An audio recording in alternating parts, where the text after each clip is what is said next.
I think one of the reasons communism was so influential in China as easily as it was is because you've always lived under that bureaucratic state.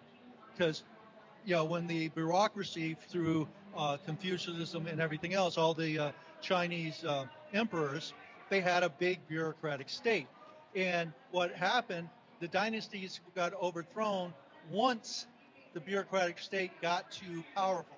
So the Chinese population, because of their family values, family is the most important thing in the Chinese culture, that they're able to manipulate the country a little bit more because in the United States, it's more individual. Even in families, it's more individual.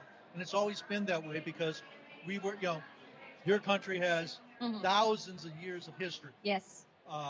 And the United States was settled only a couple hundred years ago. And most people came over here from Europe. A lot of them were broke. And it was their own individual ingenuity. So we had a different mindset. But since the country has become more a developed country now, and the communists, China, and even from Trotsky and other places, have taken over our education system, they've dumbed down the American population. Mass, yeah.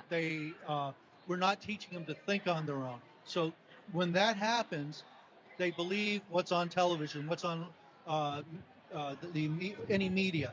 And what happens is the communist China controls a lot of our media because, hey, their companies are buying ads. Absolutely.